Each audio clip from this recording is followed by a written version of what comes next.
guys, so welcome back to Fandom Friday. Hello. Hi Brandon, how you doing today? What's up, Allie? Not much. Did you know that in this part 2 we will be discussing all our favorite things about the Harry Potter universe? We are. Yeah, we are. I wasn't ready for this. Because in the last video we talked about all our favorite things about Fantastic Beasts. I am really excited for today's video because, as I mentioned before, Harry Potter was the first fandom I was ever a part of. And it's only fitting that I use it as my first Fandom Friday on my very wonderful YouTube channel that only has 8 subscribers, one of them being you. Yes, I subscribed as of today. Okay. Let's start with our favorite characters. So, as we know, there are 7 books, and that is a lot of characters to sift through. So many characters. However, I have a bit of a toss-up in mind for my favorite characters. They come between the two, Hermione Granger and Luna Lovegood. The reason these two are my favorite, specifically starting with Hermione, is because even though she's not very much well liked by the two other main characters, Harry and Ron, at first, she kind of persists and she's very smart, and I think the two of them without her would be very lost. Luna, on the other hand, we start out knowing her as Loony Lovegood. Loony.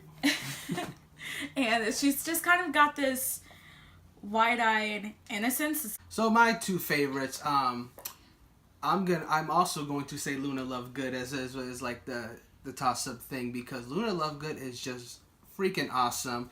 Her character is just she's so different. I like how she's like such a different character from all the other characters, you know. She sees things in a different way. She can commiserate with Harry because they've both seen death, so they've been through their shared troubles. She just handles it in the way she does, takes everything in stride, and I really like that. The other character I was gonna say I really like is Neville Longbottom, because his character. Hey, that Bamf. Anyway, Neville Longbottom. We Disney. Yeah, we did. So Neville Longbottom, I love how the progression of his character. He's never been a main character, you know. He's been, goes through a lot, and his character really progresses from this character that's very shy, doesn't want to say anything, is not willing to stand up for himself. And also, he doesn't really come clean about his parents until later, and later in the books. And that's a big point for him because he has that dark backstory that's probably contributes to why he's so reserved and shy and everything like that. But he learns to overcome that and ends up becoming one of the stronger characters in the entire franchise. I mean, you said like Luna Lovegood, you said she's in Ravenclaw for a reason. Neville Longbottom's in Gryffindor for a reason. Let's talk about the movies, starting with Goblet of Fire is the one I want to start with. Okay. The reason I bring up Goblet of Fire first is because I'm actually rereading the series right now. There was a lot of stuff to unpack in Goblet of Fire. Like, for example, the death scene at the end of Goblet of Fire, or I didn't remember rather because I haven't read the books in a few years, that it was a lot more emotional in the books than it was in the movie. Because when Harry's lying in the hospital wing, and this is a scene in the book, not the movie. Harry's lying in the hospital wing, and he's talking to Mrs. Weasley, and he says, "Oh, it's all just hitting me just now." And J.K. Rowling is a great writer. She describes things really well, and she just kind of describes a lump rising in Harry's throat, and then Mrs. Weasley throws her arms around him and just hugs him, and it's so emotional. And that's the book. I feel like that's the book where everything just kind of starts to take a darker turn for the series. Yeah, and they don't really cover that as well in the movies. I kind of started reading the books a few years after they first came out. I had Sorcerer's Stone when it came out, but I didn't start reading it until 1 or 2 years later. Philosopher's Stone for you international watchers. Yes, Philosopher's Stone for anyone in the UK and beyond. I didn't start watching or reading the books until a couple years later because I was only 9 years old, I think, when they came out, and I started reading when I was 11. So mine real quick is that I watched Sorcerer's Stone and Chamber of Secrets, both movies, just because me and my dad saw the trailer and we thought, this looks cool, let's go watch this. And when I love those movies, and then they were taking forever to come out with the Prisoner of Azkaban film. Yeah. And that's when I started reading the books. I read Sorcerer's Stone and Chamber of Secrets, and since then I was just reading all the books. And yeah, ever since then, when they were coming out, I just, read through them. What I love about this universe is, again, like Brandon said, it's always whimsy with a dark tone.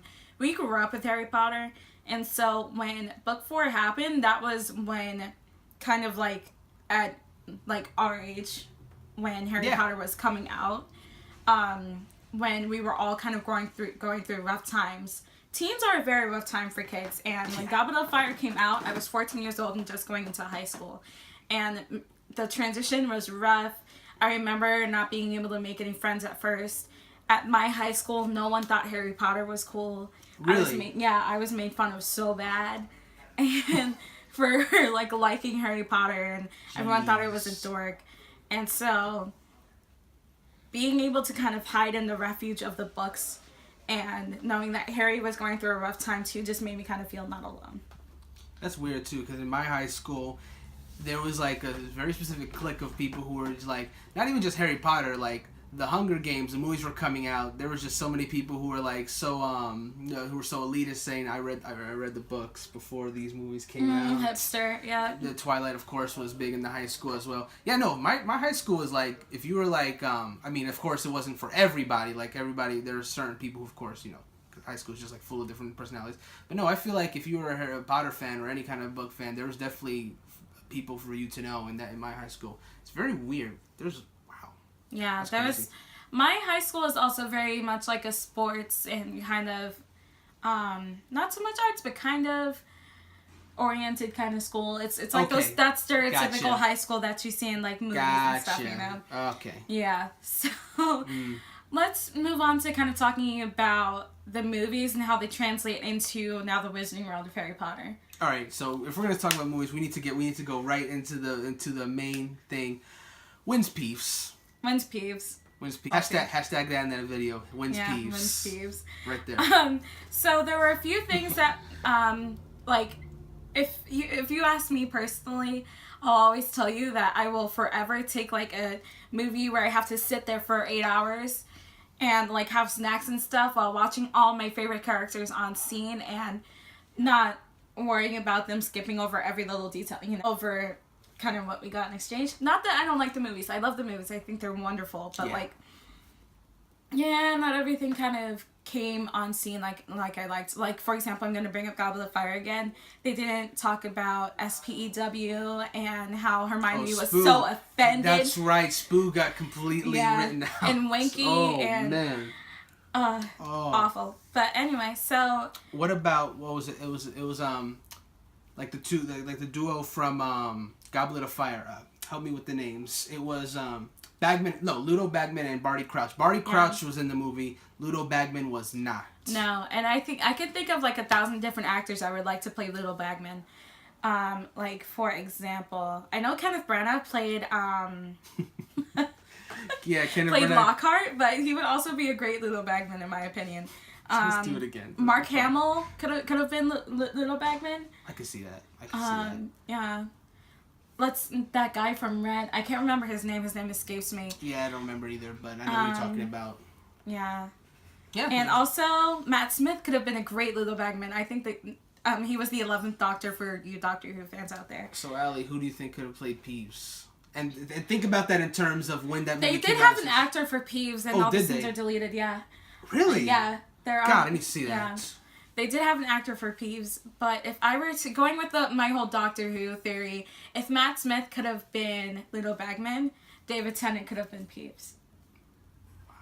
But he was also Barty Crouch Jr., so that would have been a thing. Well, yeah. It stands to reason because the earlier books in the series were shorter, so they were able to get a lot more details in there. I honestly felt that Sorcerer's Stone and Chamber Secrets were excellent adaptations of the movie. You know, a few details was notwithstanding. Prisoner of Azkaban, because of its different direction, I kind of don't. My pet peeve with the Prisoner of Azkaban is the fact that he got. Don't shake your head, Zach. Is the fact that the firebolt was given to Harry at the end of the film after the Quidditch Cup. Yeah. So good. So rest in peace, Oliver Wood. I guess you don't get to win the Quidditch Cup in your last year. Right? That's. Guys. But I do like one thing. I do like the music of Prisoner of Azkaban. I really like the music. I like the music. A lot of the stuff about the movies makes it what it is for like our generation. Like for example, the music of the movies. When you go to Wizarding World of Harry Potter, the music from the movies is playing from the background. Yeah. And I can't help myself getting emotional during a lot of the songs. Like, I think about it and I remember this song's from the Yule Ball scene. This song's from the scene when Harry gets back on the train to go back to the Dursleys. Like, oh man, that's all me when I do anything like Star Wars related. I know all the songs and I just like it touched me a certain way. Yeah, I don't know if any of you guys have ever been there, but like, whoa. Okay, Potter fans, find a way to get there. Find a way to get there.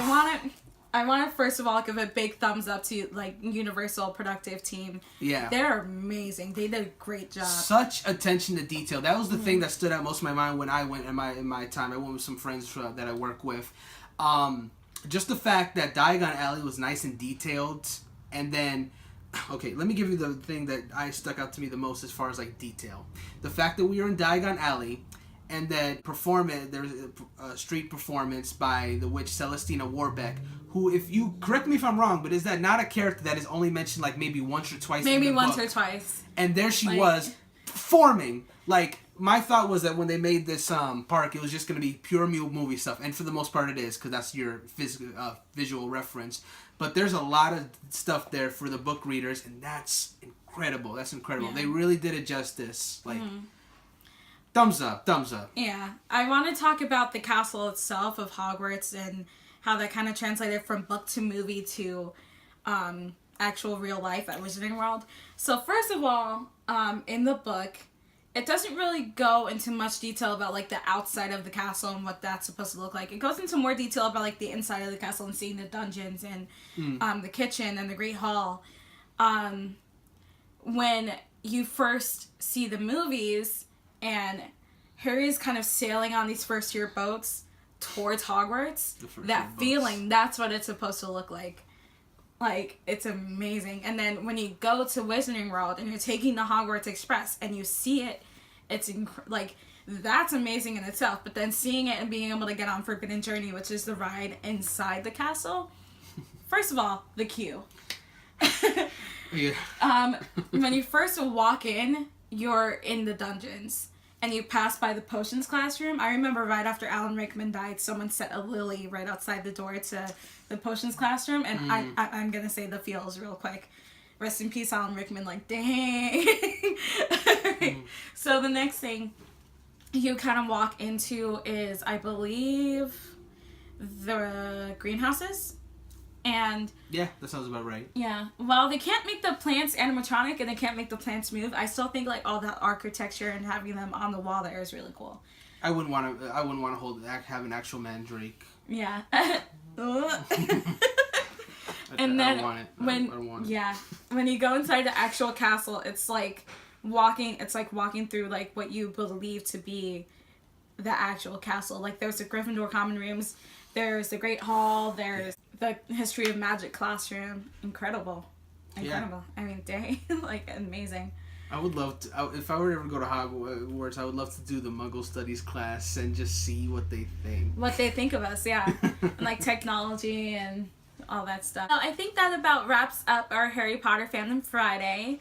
Actually, give me a big thumbs up if you guys want us to do a video at Wizarding World, because I think that would be really cool. I'm down. If we kind of take like a vlogging kind of tour. So give this video a big thumbs up, turn on my notifications if you love me, subscribe down below, and I will leave all my social medias. I am on Facebook, Twitter, Snapchat, and Instagram, and I'll link that all below.